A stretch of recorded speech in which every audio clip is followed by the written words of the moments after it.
નાસ્તો કરીને જઈએ બધા જોરથી બોલો ભારત માતા કી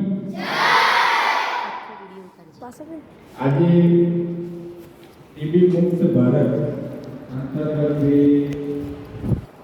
ટીબી વિશે આપણી શાળામાં સ્પર્ધા રાખેલી એમાં ઉપસ્થિત શાળાના આચાર્યશ્રી શિક્ષકગણ આરોગ્ય સ્ટાફ અને મારા વિદ્યાર્થી મિત્રો પહેલાં તો જે બાળકોએ આ કોમ્પિટિશનમાં ભાગ લીધો એમને ખૂબ ખૂબ અભિનંદન. કેમ કે પહેલાં તો કાર્ડ લેવો એ મહત્વનો છે, પહેલો બીજો ત્રીજો નંબર આવવાનો એ મહત્વનો નથી. તમે અહીંયા અહીં બે શબ્દો બોલો એ ઇમ્પોર્ટન્ટ છે. આમાંથી આપણે ઘણા બધા ટીપ પણ લાગે. અહીંયાથી બોલવું એ કંઈ નાની સૂની વાત નથી. હવે પણ તમારા દેશમાં અહીંયા બેસી સાંભળતા એટલે અહીંયા સ્ટેજ પર આવવાનું થાય ત્યારે બીક લાગે. ઘણા બધા અહીંયાથી સારું એવું એમને ટીવી વિશે માર્ગદર્શન આપ્યું. ઘણી વખત આપણે અહીંયા ઊભા હોય તો આપણે ભૂલી પણ નહીં. તો પહેલાં તો બધા જે રીતે સ્ટુડન્ટોએ બહુ સરસ રીતના ટીવી પ્રોગ્રામ વિશે ટીવી રોગ વિશે જે માર્ગદર્શન આપ્યું અને માહિતી આપી એ ખૂબ જ અગત્યનું છે.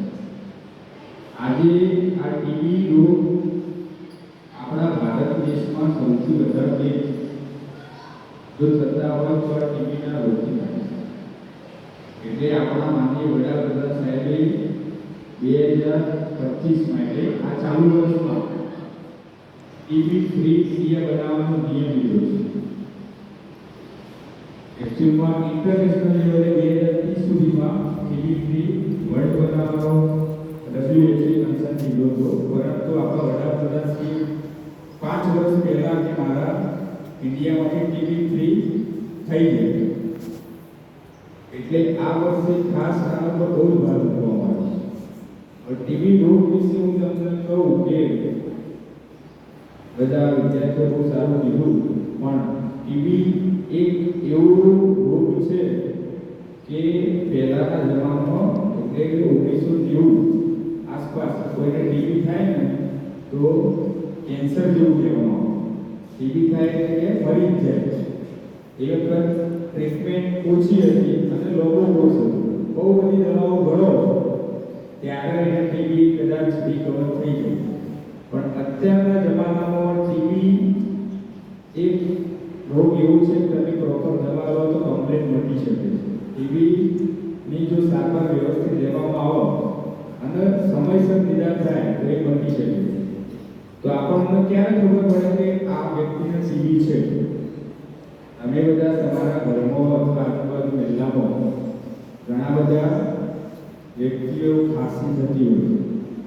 બહુ ખાંસી ખાતો હોય, ગળફા નીકળતા હોય તો આપણે નોર્મલી એવું વિચારીએ કે આપણે ટીબી છે ભાઈ તપાસ કરીએ એવું કહેતા હોઈએ છીએ. પણ એ અમુક સમય એવું થાય કે એ આને સામાન્ય ખાંસી સમજીને પણ એ દવાખાને જતા નથી, બીજા સમયસર કરાવતા નથી, જેના કારણે ટીબીનું સંક્રમણ એના શરીરમાં વધી જતું હોય છે. તો આવો કોઈ પણ પ્રકારનું સિમ્પટમ્સ તમારા ઘરમાં કે કોઈ આજુબાજુ ફળિયામાં એવું લાગે કે આને ખાંસી આ વ્યક્તિને આવે છે, તમારા મિત્ર વર્તુળમાં પણ, તો તમે એને સમજાવો કે આપણે અહીંયા આરોગ્ય કર્મચારી તમારા ગામમાં આવતા હોય છે.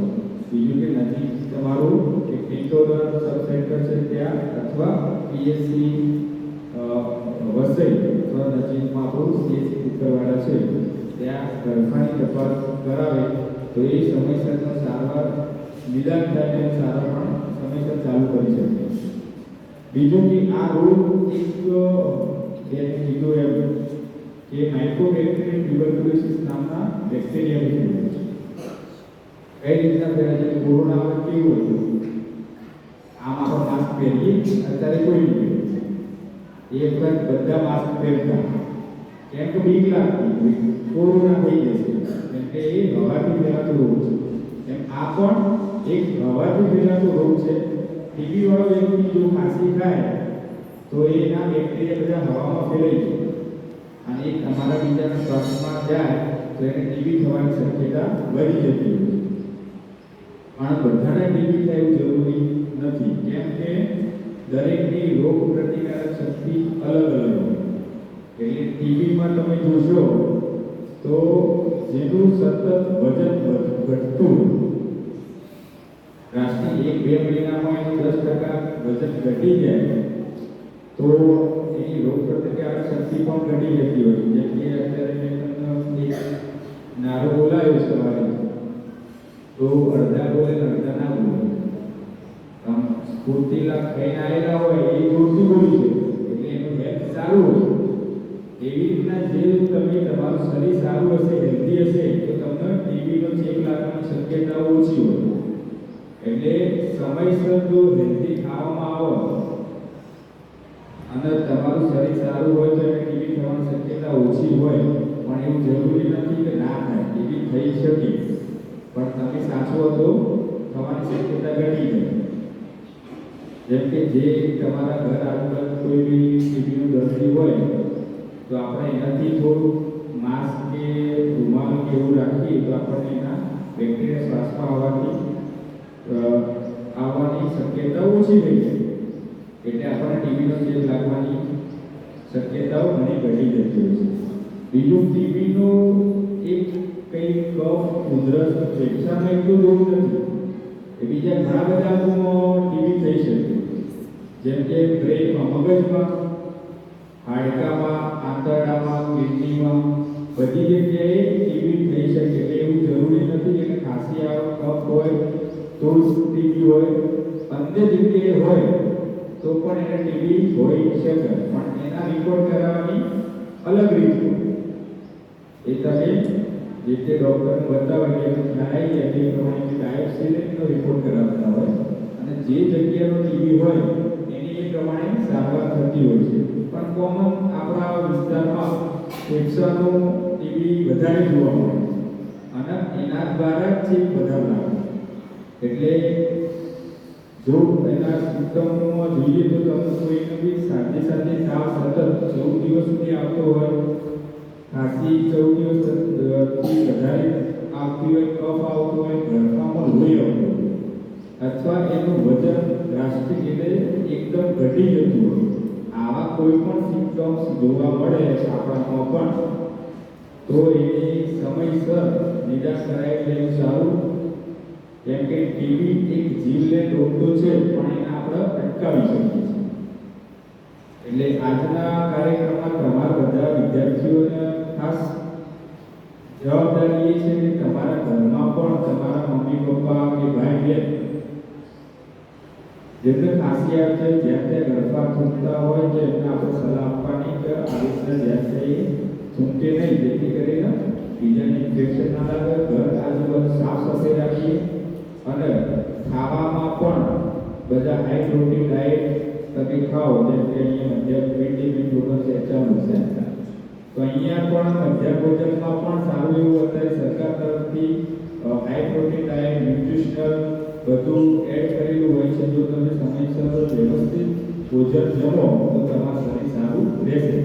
પણ અત્યારે આજકાલ તો બધા છોકરોને ભાવતું નહીં. પડીકા કેટલા લઈને આવે છે? પડીકા બધા બહુ ભાવે. પડીકા, ચણા બટાકા, પકોડી આ બધું જલ્દી ભાવ, પણ એમાંથી આપણને ન્યુટ્રિશન ના મળે. એ સ્વાદ માટે સારું છે પણ આપણા શરીર માટે હેલ્ધી નથી, બરાબર? એટલે શરીર માટે આપણે ઘરનો ખોરાક જ ખાવો જોઈએ. એમાં ઘરે મમ્મી બનાવેલા લીલા પાંદડાવાળા શાકભાજી છે, બાફેલા મગ, દૂધ, ગોળ, બીટ, ખજૂર આવું તમે જો ખાવાનું રાખો તો તમારું શરીર પણ હેલ્ધી રહેશે. તો ટીબી સિવાય પણ અન્ય રોગો સામે પણ આપણા શરીરને એ રક્ષણ આપશે. તો બધા આજથી પ્રતિજ્ઞા લો કે અમે બહારનું બહુ ઓછું ખાઈશું. ખાશો? કેટલા ખાશે? ઓગળી ઊંચી કરો. સારું. આ બધા બહારનું ઓછું ખાવાનું અને ઘરનું હેલ્ધી ફૂડ ખાવાનું, તો તમારે બધા રોગ સામે પણ રક્ષણ મળી શકે. તો આજના પ્રોગ્રામમાં જે અહીંયા ટીબી વિશે બોલવા માટે તમને તમારા વચ્ચે ઉપસ્થિત રહેવા માટે મને મોકો આપ્યો એ બદલ તમામનો ખૂબ ખૂબ આભાર. ભારત માતા કી જય.